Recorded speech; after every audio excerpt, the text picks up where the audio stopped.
Today we're going to be doing a full fluid service on a W204 C300 4MATIC 2013. As you can see, there's a ton of fluids that go into these cars. Obviously, engine, transmission, coolant, front and rear differential, power steering, brake, and alongside that I'm going to do some filters and spark plugs. So I'll walk you guys through the steps and hopefully give you guys a pretty good idea of what it takes to do this type of a service. It's really not that bad. You just need to be organized and have a little bit of time set aside. That being said, I'll walk you guys through it. Let's start with the spark plugs.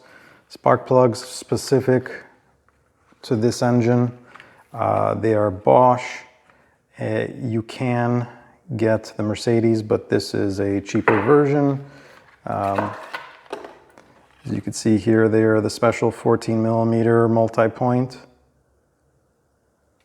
Same exact one as the Mercedes. With that, I'll be putting a 5W40 liquid moly. I'll probably run an engine flush and Ceratec as well, since this is going to be done on a new vehicle. So I just want to have a good baseline. Puroflux filter. I'm also putting in a new drain bolt with copper washer, obviously all new O-rings, and the filter itself. And you guys will see it when I'm doing it. Moving on to the transmission, this is a 2013 model, so this uses the updated blue fluid, ATF 134FE.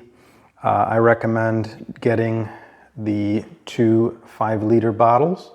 That way you have adequate fluid. I have a little bit of extra there just in case, but usually if you drain the pan, you probably get about 6 to 7 liters. I'm going to be also pressure bleeding the torque converter, so I'll probably get another liter out of that. Either way, I'll show you guys how to fill with the adequate amount, but usually 10 liters is more than plenty. Just don't make any mistakes and you should be fine. Obviously, we're going to be changing the filter, most important. Stick to the Mercedes filter. Just sometimes it's one of those things you don't want to change the OEM one. Again, Mercedes gasket for the transmission. A new cap that goes at the bottom of the pan. This is what sets the level. It kind of comes in 2 stages. You're going to drain. There's going to be fluid above this line, and then when you pop that off, more fluid will come out. So there's the part number. You will need new fasteners for the pan. These are one-time use. Do not reuse these. They are stretch yield bolts, so they're going to be 4 Newton meters plus 180-degree turn. So do not recommend reusing these. A new crush ring for the drain plug. Let's see, coolant, I'll be changing the coolant. I have a ton more in the other room, but just use Mercedes coolant.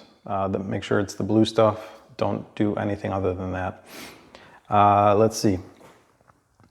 The differential is from Mercedes recommendation 75W85. These are not necessarily the easiest thing to find, but thankfully FCP Euro carries it. It's not super obvious, but they do carry it. This is technically the correct fluid to be using. I know they recommend 75W90. Nothing's going to happen if you use it, but I like to stick to what's recommended from the factory.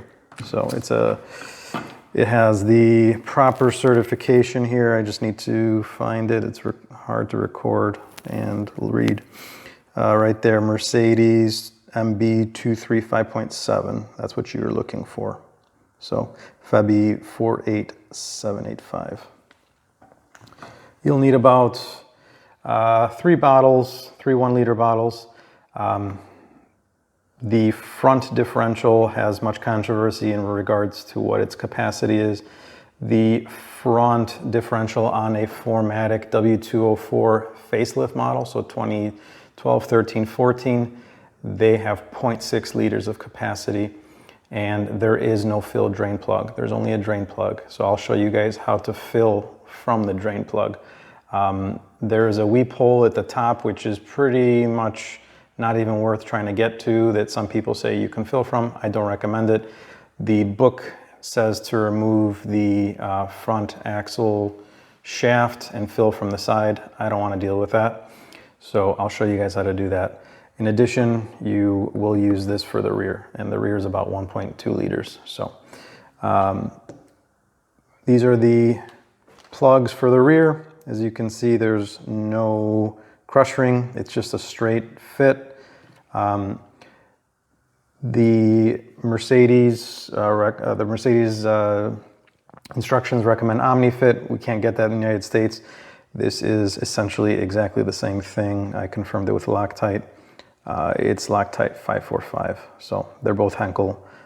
This is the proper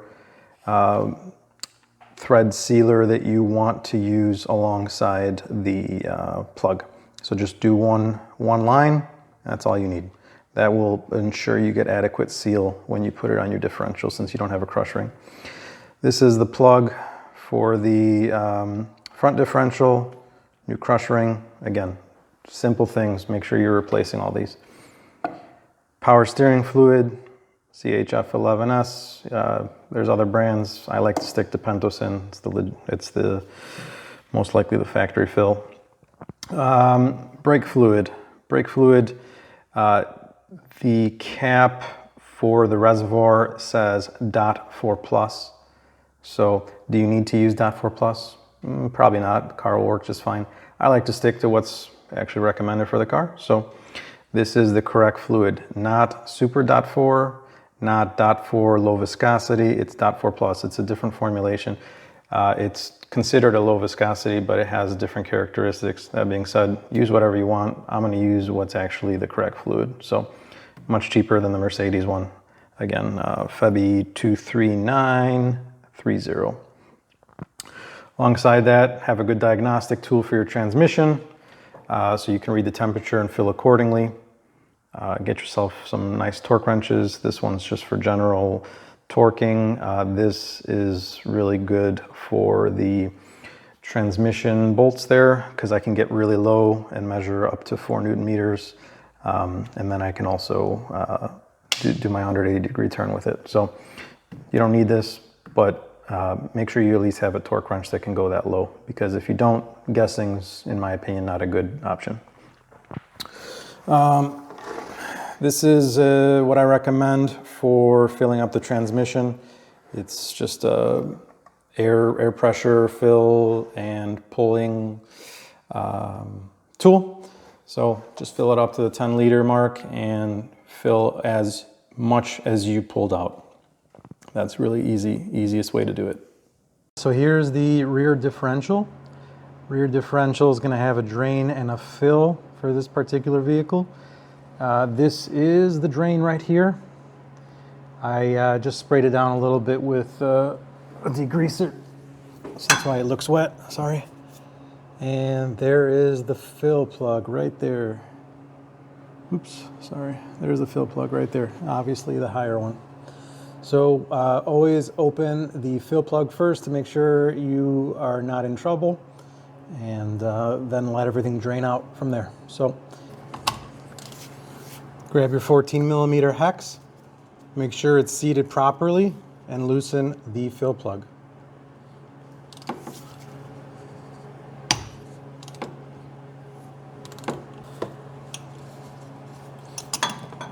I needed to grab my stubby 14mm socket because of the exhaust right here.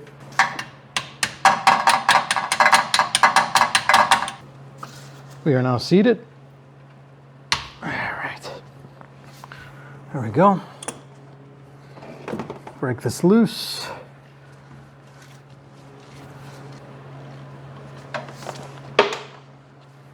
There we go. Pour half of it on myself. So we're at the point now of a slow trickle, and I'm going to close this guy up, just clean around the area a little bit. Let's put some brake cleaner in.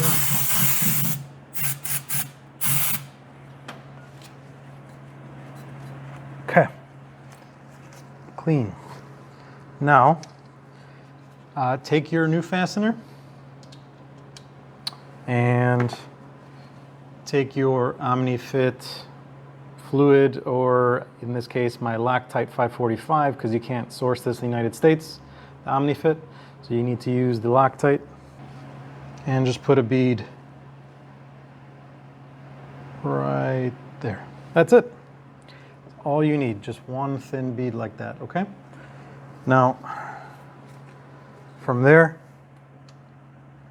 just thread it in.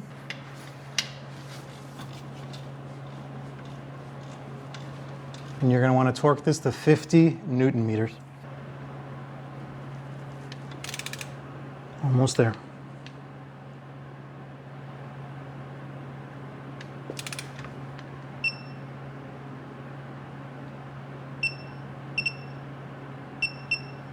There we go.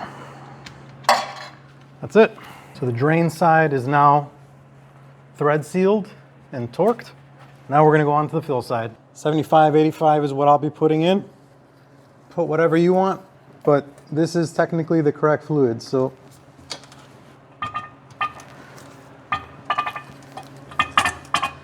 you could fill it in with many different methods. This bottle happens to have a nice little dispenser, so I'm just going to take advantage of it to save some time.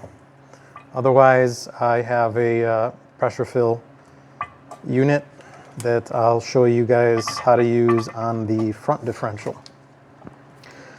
Nothing fancy or complicated about the rear differential. Just keep filling it with fluid until it spills out of the side.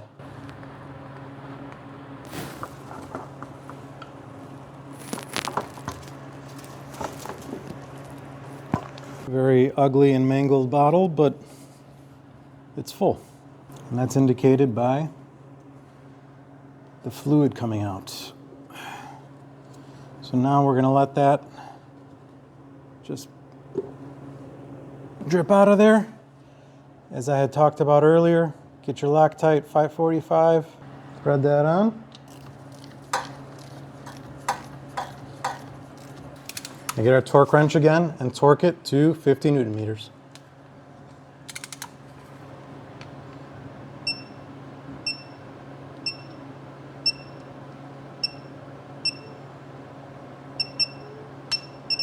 There you go. Rear differential is now complete. Changing the front differential fluid is going to be a little bit of a different step than the rear. The front only has a drain. There's no fill on this particular front differential. The pre-facelift front differential, to my understanding, may actually have a fill, or perhaps it's the W203.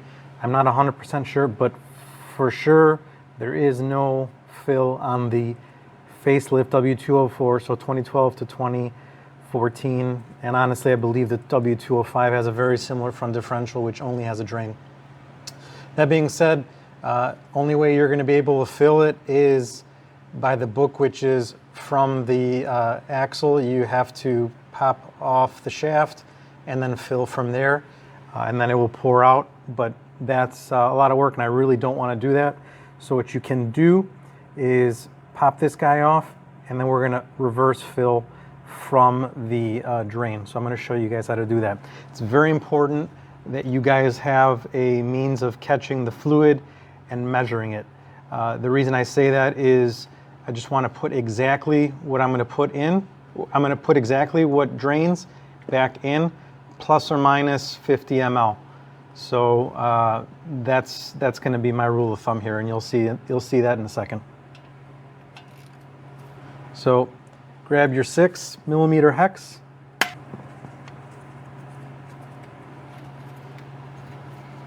And then be prepared to catch the fluid.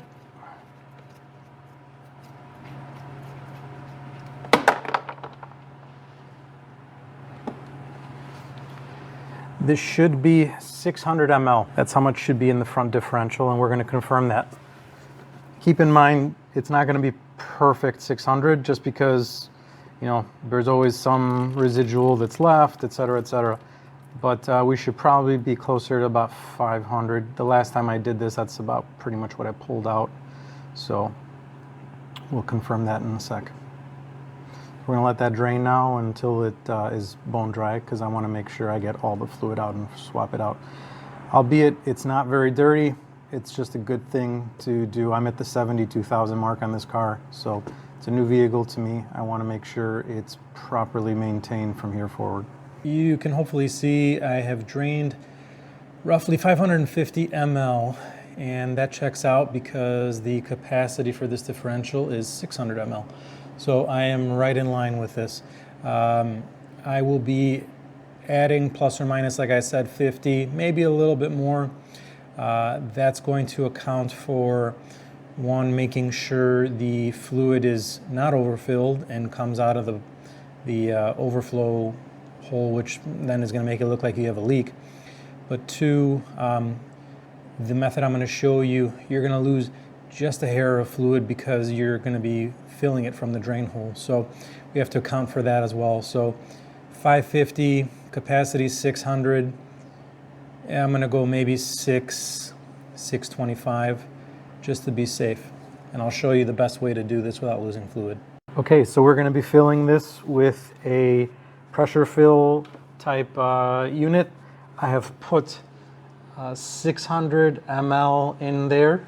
That's to compensate for basically spilling out, et cetera, since we pulled out 550 from here. Like I said, total capacity is actually 600, so we'll stick to 600. And then I just put a quick little squirt additional in there to account for the fluid that's going to remain in the lines that ultimately won't get in there. So here's the adapter. It's the same adapter that's going to go in the transmission. So it's just thread this guy on. Okay. And then we will insert this guy on. I've pressurized the fill tank, and now we're gonna put it in.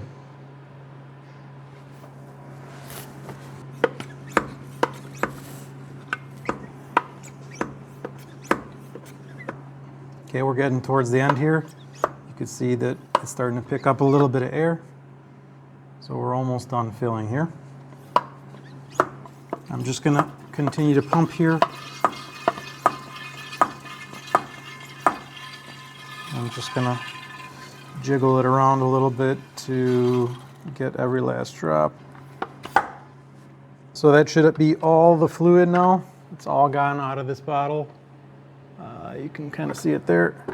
And I am going to now position myself so that I can capture all the fluid that may come out of here, but also make sure I don't block the view for the camera. So now we're going to quick disconnect this. Grab yourself a vacuum cap, vacuum line cap, and I'm going to put that on the bottom of the adapter just to continue to retain the fluid.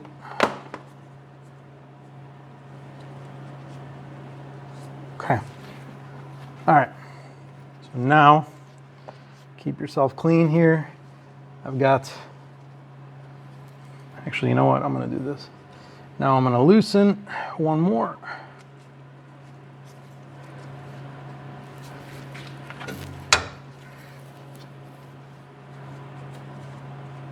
Get your thumb ready.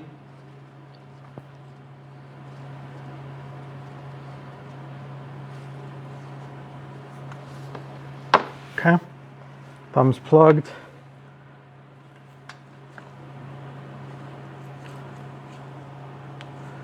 And there we go. As you can see, I did lose some, as we expected to, but that's probably about 50 ml, and it works out just right. Is it perfect? Absolutely not. But it's pretty damn good. And it sure as hell beats taking out the whole axle shaft. Okay. There is no torque spec that I could find for this. So honestly, there's a crush washer here. Use common sense, don't over tighten it. I'm gonna hand tighten this until I feel the crush washer collapse. All right, there it is. Yes, one more for good measure. Click. Okay. And that's it. That's how you do the front differential. I am now going to start changing the oil. I already have a video step by step on how to do it. I'm going to be throwing in the engine flush and Ceratec followed with my 5W40 liquid moly.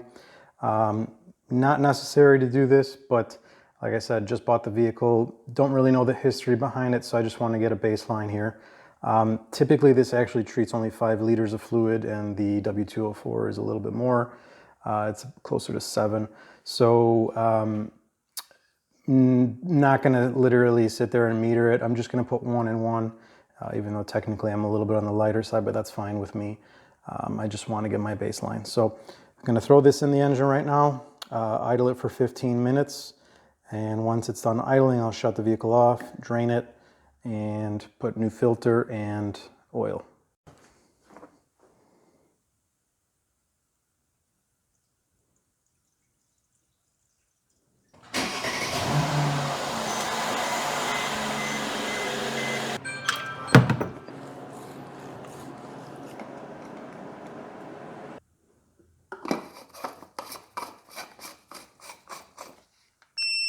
Put your new bolt in with the new crush washer.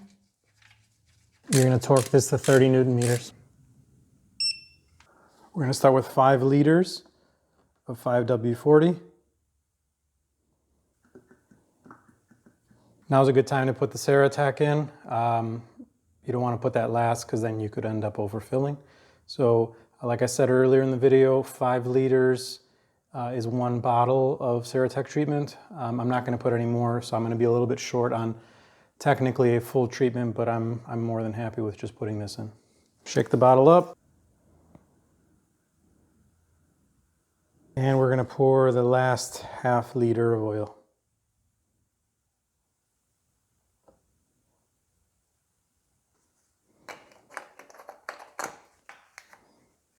All right, next we're going to tackle the brakes, or the brake fluid rather, and always make sure the surrounding area is clean because you do not want that stuff on top of your paint. It will eat right through it. You can see it's a little bit dark. Not sure when the last time it was changed was, so again, another preventative service. Okay, you're going to want to suck out whatever is in the reservoir currently. Again, make sure not to drip.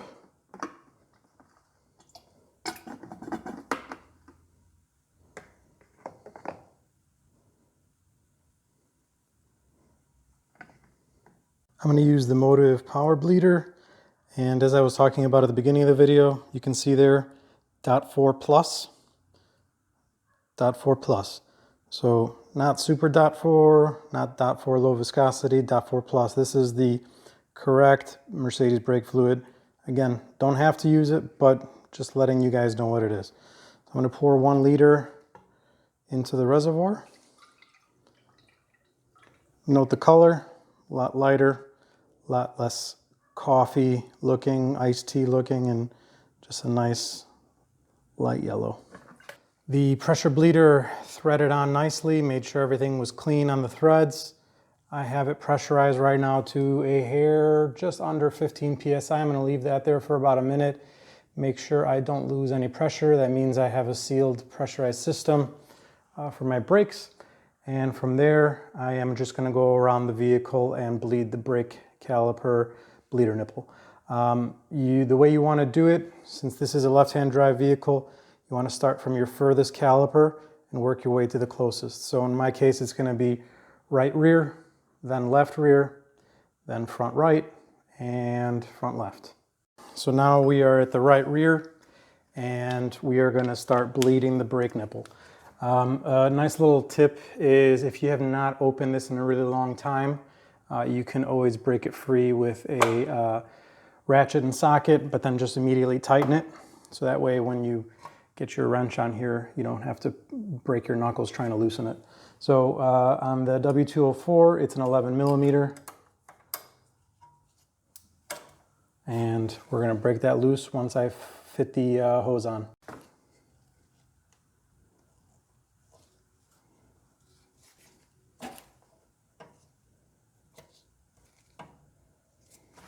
All right, and that's as easy as that. Now you just gotta wait. We are bleeding about 1 liter of fresh fluid. So this is a 500 ml bottle, and I recommend roughly about half of this bottle per wheel or per brake caliper. That way you've adequately flushed out the fluid.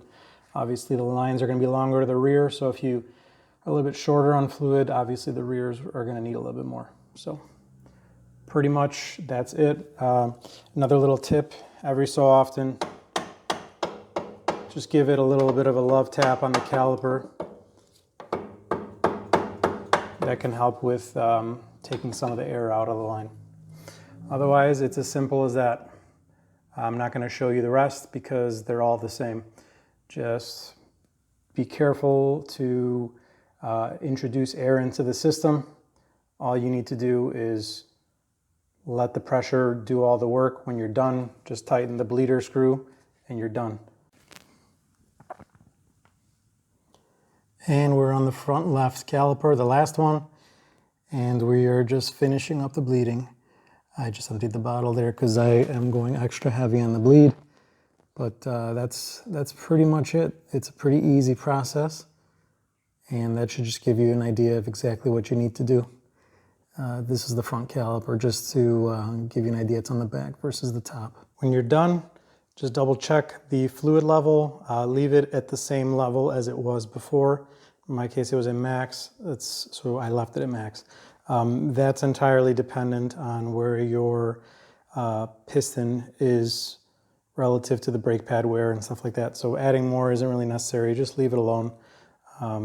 That's my rule of thumb, at least. So now that the engine is cool and we've done all the other work on the car so far, that allows us to start working on the cooling system.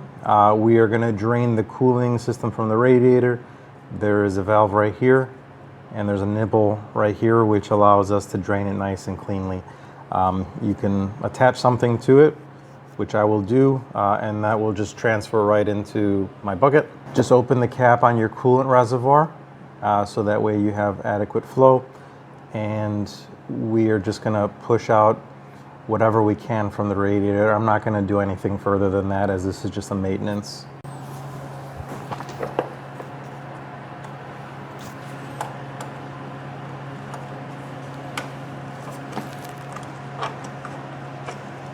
And now you're going to want to pull.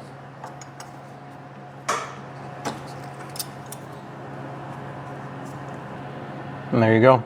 Coolant's going to start flowing out. Just basically keep draining this until it stops. So you might hear it, but it's pretty much at a slow trickle at this point.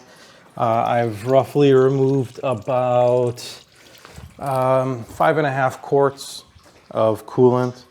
The system clearly can hold a lot more, and there is going to be still coolant in the block, etc. But you know, for this exercise, we're only going to be doing what we can remove from the radiator. That being said, I'm going to try and squeeze out a little bit more, so I'm just going to create a little bit of a seal here and shoot some more air, and you'll hear it kind of trickle out some more. I've been doing this now for a couple minutes, so it's not as aggressive, but you guys get the idea. So all the coolant now is drained out of the radiator. We've removed the cap. We will, in this particular video, do a vacuum fill. So what that requires is some type of a vacuum fill unit. This one's from Harbor Freight Maddox. I'm very happy with it.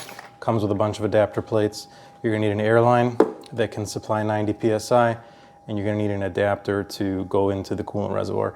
In this case, for the W204, it is a 42 millimeter. That's gonna create a nice little seal here in the entrance. And from there, we are going to place the unit on, tighten it, put air in, put the air line in. From there, you're gonna have your feed tube to a bottle of coolant. Make sure you use the Mercedes coolant or an aftermarket version. Row is good. It's got the Mercedes certification. Basically, just make sure it's blue. You have to be extra careful when you're doing this to ensure that you are not sucking air in, so always make sure your tube is submerged. We're going to first start by opening up the vacuum valve. That's going to essentially create a vacuum inside of the system. You're going to start seeing the hoses collapse. That's going to be a good indication. We're going to take this to about -24, and from there, once we can get a stable reading at that, we're going to close it, hold it, and then we're going to feed coolant in. Another little thing that I'm going to be doing is I'm going to be pulling a vacuum, and I'm going to just suck up enough coolant until it reaches the secondary valve here, which is pulling. So that way when we do fill, there won't be any air from the line entering the system. Another thing I wanted to let you guys know, I turned the heat to max. That way the heater core valve is open, so that when we pull the vacuum, it's the full system. So what we're going to do now is double check. This is confirmed. The radiator plug is confirmed closed, and now we're going to slowly pull a vacuum.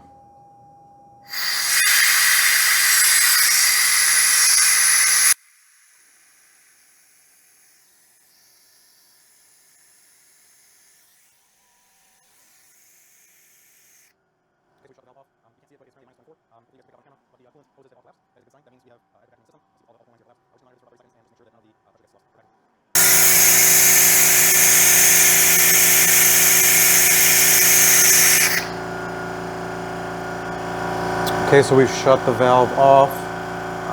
You can't see it, but it's currently at -24. Hopefully you guys can pick it up on the camera, but the coolant hoses have all collapsed. That is a good sign. That means we have adequate vacuum in the system. As you can see, all the coolant lines here are collapsed. We're just going to monitor this for about 30 seconds and just make sure that none of the pressure gets lost, or vacuum. So we've confirmed that it's able to hold the vacuum, which means that we have a good sealed system. Like I mentioned earlier, I'm going to draw some coolant up until this valve to ensure that when we do fill, we're not putting any more air in. So we're going to reopen this valve to continue the vacuum. And then we're going to open this valve to suck coolant up very quickly.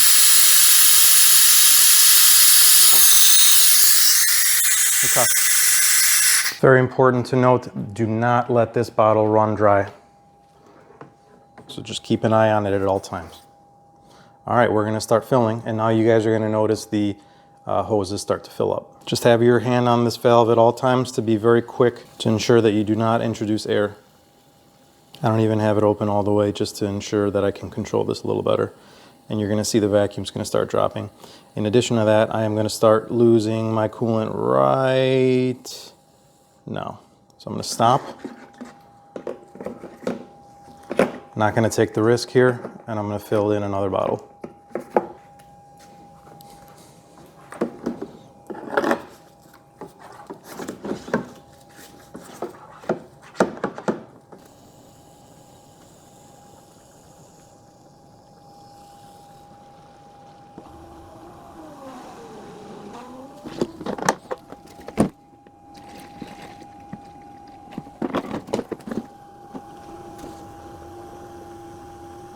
Okay, we're approaching 0, and we have now hit 0.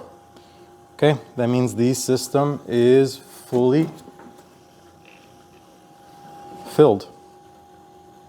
And you can see because the system is filled, the coolant comes back on itself. So that was it. You can now release the pressure.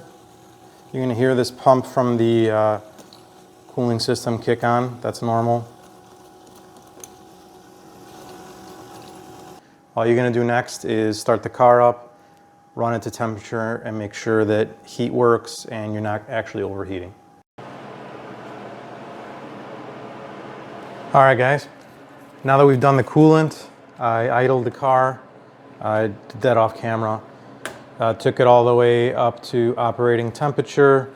It maintained its temperature, did not overheat. The heat inside the car was very strong, so mission accomplished for the coolant. Next, we are going to move to the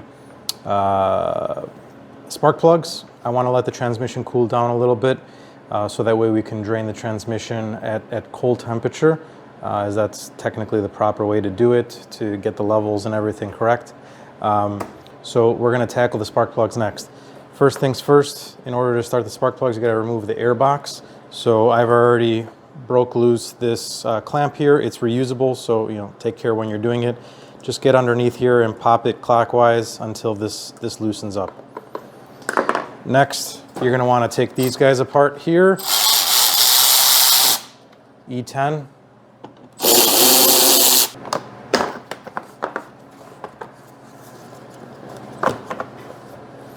Remove this sensor right here.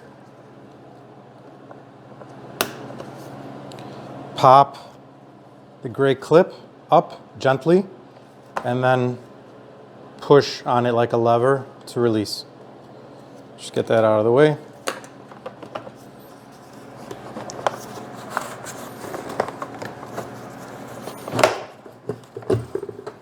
And gently wiggle it out. Now you have adequate room to do the passenger side 3 spark plugs. And then we're going to tackle the driver's side 3 spark plugs, which are a lot more challenging. Technically, the book says to remove the intake manifold.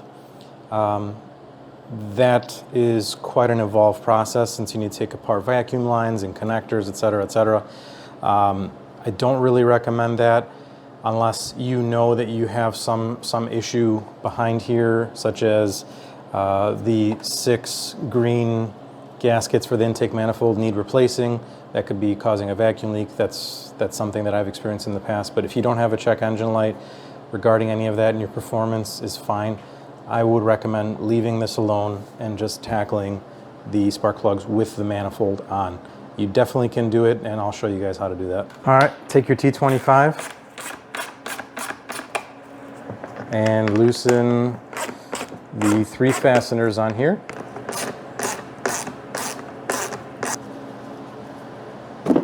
Okay, should pop right off.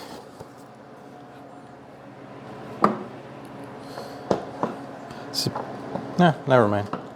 That's dirty enough. Look good on the outside.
What we're going to want to do on the driver's side is a lot more involved, just because there's so many more things, and that's why they say technically by the book to remove the manifold, just to give you some more space. That being said, you don't need to, so I'll show you what you need to do. You're going to need to remove the ECU. You're going to need, but don't need to, but I recommend removing the vacuum line here just to give you a little bit more space, as well as the dipstick. And then we're just going to move some of the wiring harness and stuff out of the way so we can have a little bit more room. So we'll get right to that right now. Okay, there's these zip tie connectors that mount to the brackets here. Just be gentle when you're removing them because we're going to need to reuse them. We're going to reuse the clips, just break the zip ties, we can put fresh ones in. Okay, that allows you to free up a little bit of space here. Next, you're going to want to pull on the ECU lock here. It's a little bit stiff. Just be careful when you're doing this because you don't want to break it. Just use something to help you. So just pull up, pull out and up. That's the first half of the harness. There's another one right here. Just push towards the back of the vehicle.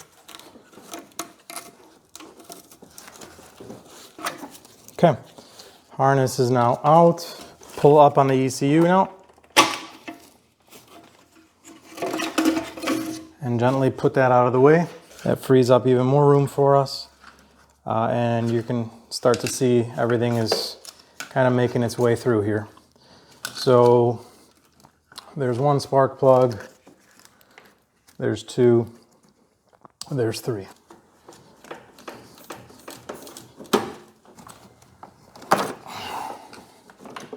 Okay, remove the vacuum line, put that aside. Wouldn't be a bad thing to also cut that zip tie right there, so that way we can move the harness even more out of the way. There we go. So now you can make do with all three spark plugs. So 1, 2, and 3. Okay. We'll, just for good measure, take out the dipstick. I'm going to plug something in the hole so that way nothing goes in. Now that we've made enough room, we are going to loosen the connectors. So 1, 2, 3, move the gray connectors out of the way. And from there, we want to push down and pull.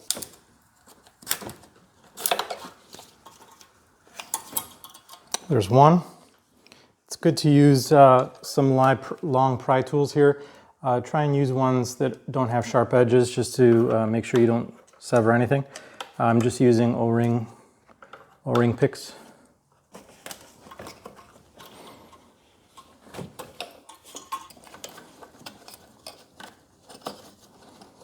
To make a little bit of more room for ourselves, we're going to also take off this bracket right here.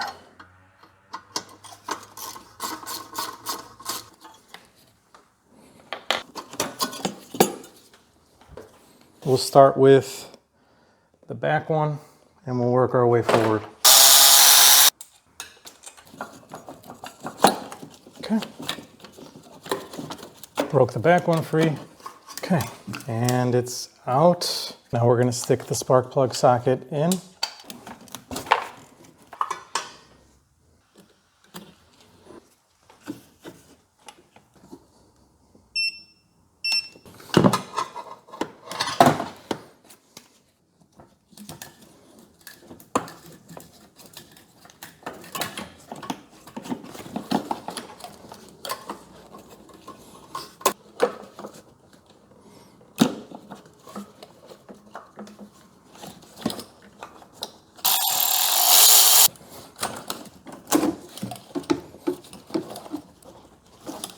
First cylinder on the driver's side is complete.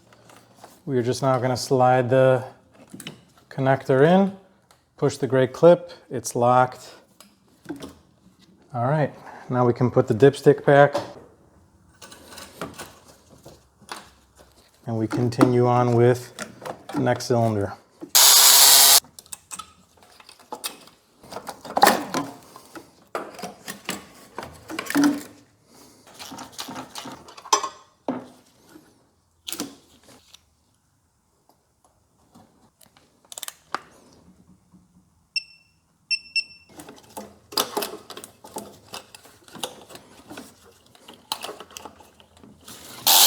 And slide it in place.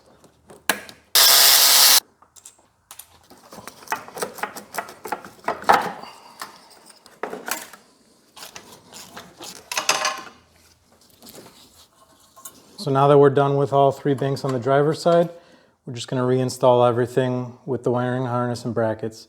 So first things first, put this little leading edge into the slit here. And now we're going to fasten that T25. Start getting your zip ties and replacing all the zip ties that you just cut.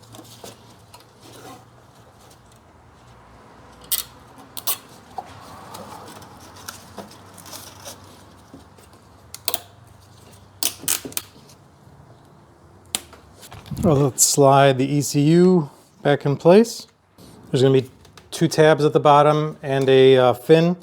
Line those guys up. Okay, push down.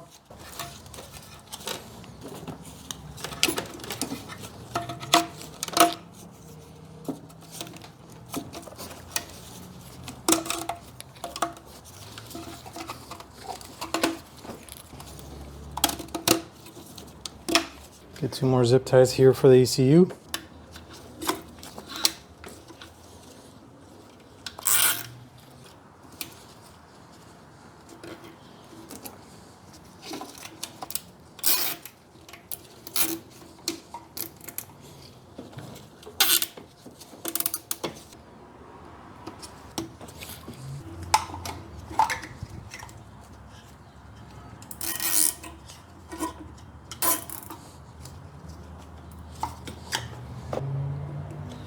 Loop your vacuum line all the way around.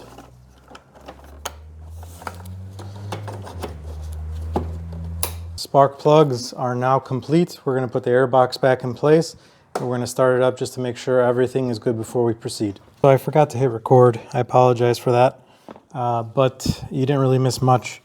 I broke free the drain plug. I then took a large pick and I just kind of swiped at the green filler tube that's in here to break the additional level. And then more oil drained out. And all that's left now is to take the pan off. I've already broken free a few of the bolts. I just need to take care of this Torx one right here. And then I'm going to gently drop the pan into the reservoir I have below to catch everything.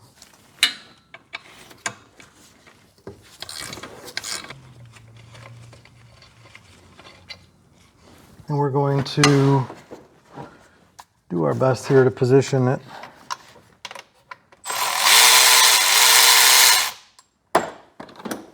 Make sure you drop the fastener in the oil. Oops, there's one last one here, I forgot.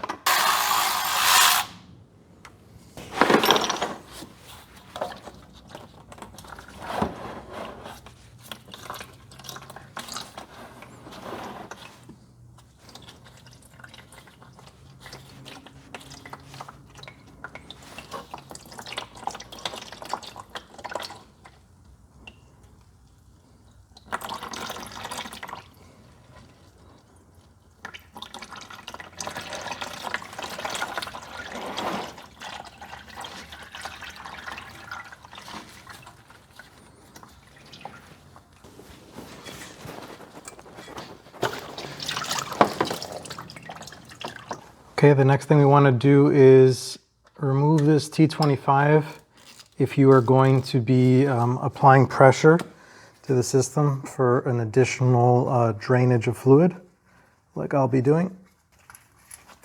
There's a special adapter 722.9, which is this transmission.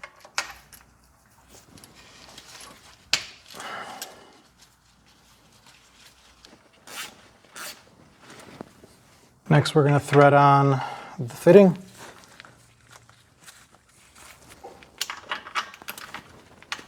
Okay. Connect your air source.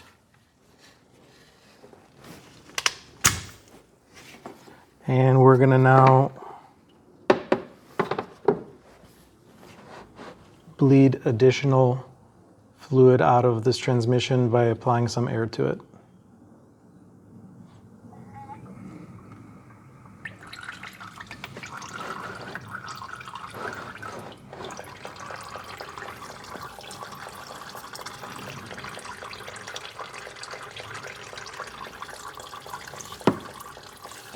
Maybe another quart if we're lucky, quart and a half. While that's going, I already cleaned the pan. Just a little brake cleaner, paper towels, wipe it off. Make sure you clean the magnets as well. And make sure you have your new gasket and your new bolts ready as well. We are pretty much at a slow trickle at this point, so I'm going to remove the fitting. Okay, we're going to put the filter on now. Now we're going to put new fasteners back on with the pan. Make sure you clean the gasket surface well.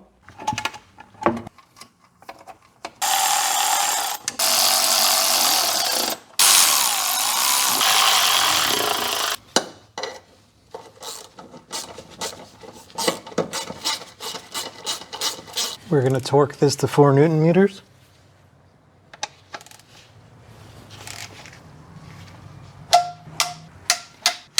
And now we're going to do 180 degrees.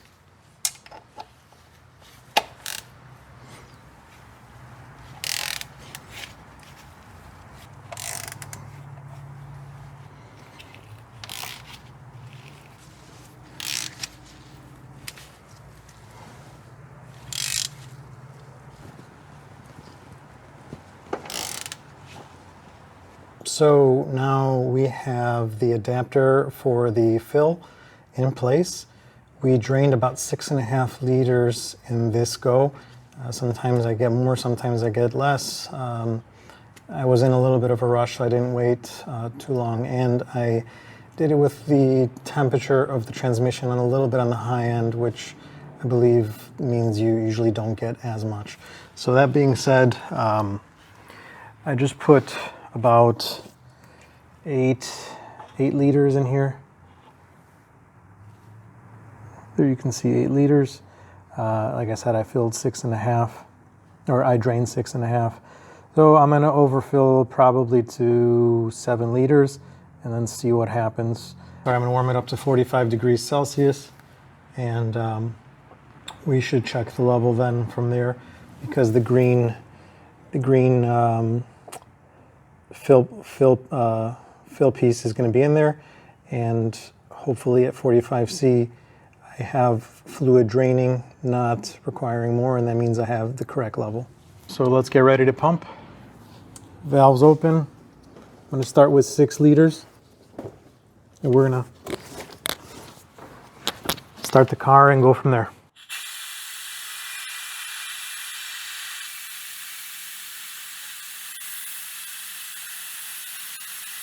So we just started the car and now we're going to get this temperature up to 45 C. So I'll let the car idle.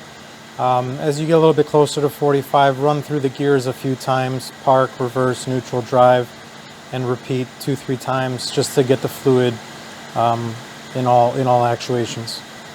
Okay, so we are approaching 45 degrees right now. So again, we're going to just disconnect this portion right here, and we're going to see if any fluid trickles out. If not, we're just going to fill another ½ liter to a liter and then reassess, making sure that all gets done around the 45 degrees Celsius mark. We are at 45 degrees Celsius. And we barely have any there. I'm going to put some for good measure.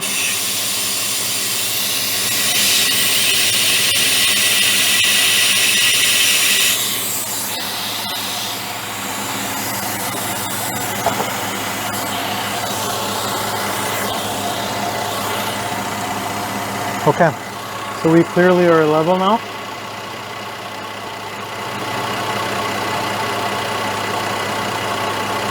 So I will remove the adapter.